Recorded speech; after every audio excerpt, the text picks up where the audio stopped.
Encore une fois de plus, nous sommes heureux de vous savoir nombreux devant votre poste téléviseur, mesdames, messieurs, amis auditeurs, amis téléspectateurs de ce magazine SOS. Encore une fois de plus, nous sommes de retour chez vous, cette fois-ci pour un autre sujet ou des autres sujets, parce que c'est très important. L'actualité est en train de se bousculer ici chez nous.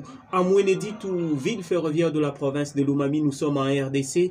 Vous nous regardez de partout et nous tenons à vous remercier pour tous vos encouragements, tous vos messages qui nous donne un peu de la motivation pour que l'on fasse ça plus. Mesdames, messieurs, encore une fois de plus, chers frères, merci de nous regarder, merci de vous abonner et merci d'activer la cloche pour que vous ne puissiez pas manquer à une de nos publications, de nos émissions SOS.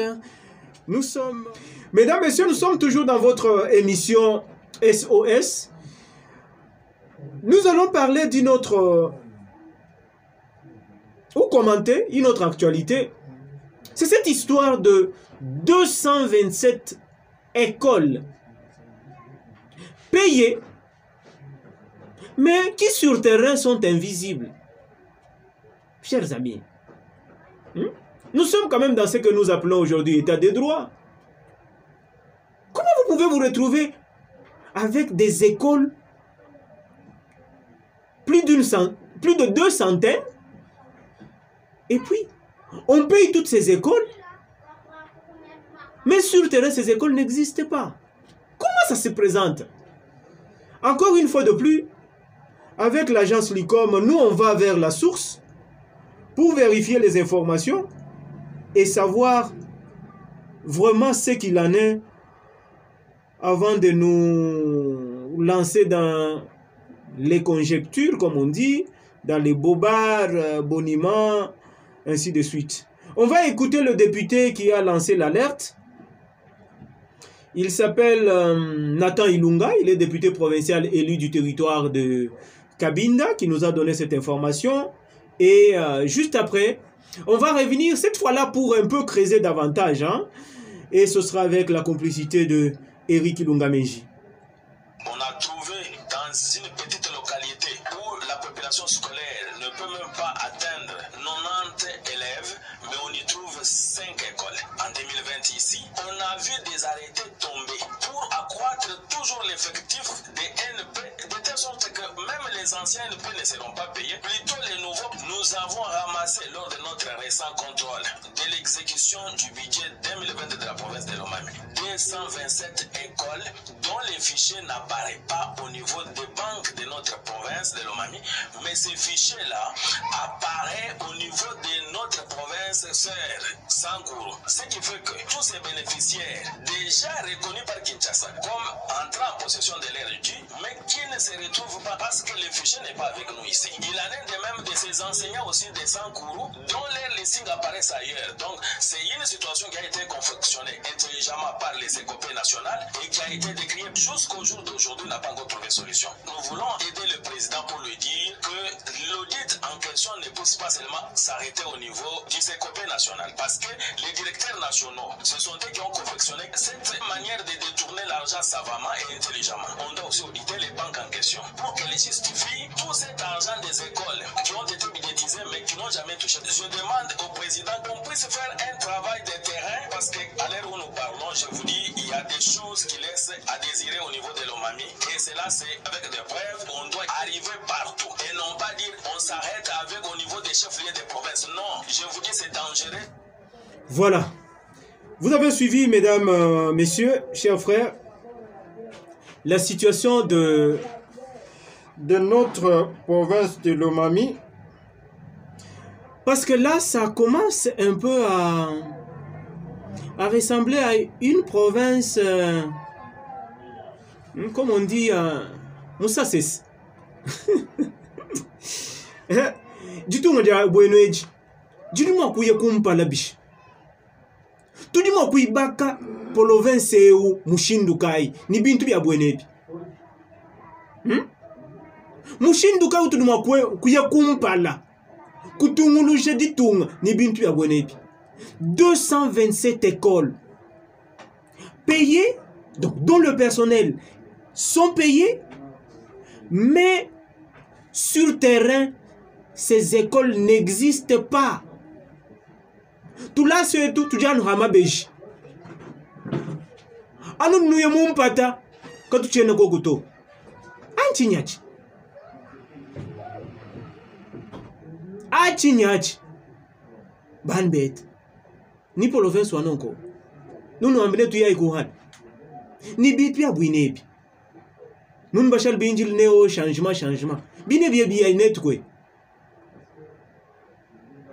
Ati bilonge kinonko wa kuliba kwa abnabwa bagakadu mudimwa kurdulas nabu tujoka tukajila chibuje chimudimwa chipya kaba ibitu manyika ni bin balongesha kaba ibafuchi buto. C'est pourquoi nous appuyons, nous encourageons, nous soutenons ce député provincial Nathan Ilunga dans sa démarche qui sollicite auprès des autorités nationales de ce pays la descente sur terrain des enquêteurs. Que l'enquête commence d'abord au niveau de Kinshasa, CECOPE national, au niveau des banques concernées dans la paye des personnels de toutes ces écoles fictives. Au niveau provincial, le député dit qu'on ne se limite pas au niveau du chef-lieu, non, qu'on aille jusqu'au fin fond. Quand on dit qu'une école X est à Tchobobo, qu'on aille à Tchobobo. Quand on dit que cette école Y est à Kamenga, qu'on aille à Kamenga. Quand on dit que cette école est à Luekeshi, qu'on aille à Luekeshi. Et quand on dit que cette école est à Likasi dans le Lubao, qu'on aille à Lubao. Et si on dit qu'elle est à Chileou, qu'on aille à Chileou dans le Gandanjika. C'est ça. C'est ça l'état des droits. C'est ça la lutte, la vraie lutte contre la corruption. Comment on peut se développer? Vous imaginez qu'on paye à chaque école 100 000 francs congolais. Je prends le minimum. Frais de fonctionnement, 100 000 francs congolais.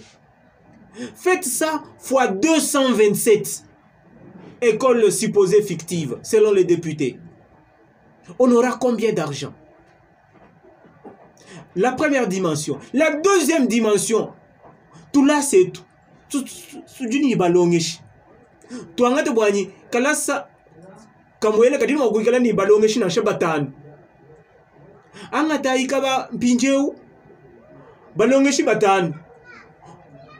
Multipliez ça par 227 écoles. Vous allez trouver ça. Vous allez trouver combien? Vous allez trouver au moins 1000 enseignants. Et si on payait au moins 100 000 francs congolais à chaque enseignant, je sais que le gouvernement paye plus que ça. À chaque enseignant, 100 000 francs congolais. C'est encore des millions qui arrivent et qui vont dans les poches des gens.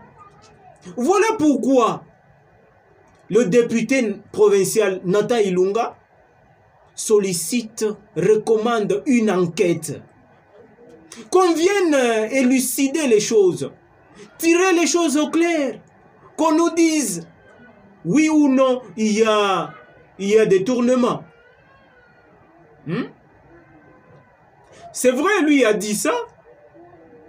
Nous, dans la politique de l'agence LICOM, de RCBFM, on a tenu à appeler le numéro 1 du CECOPE,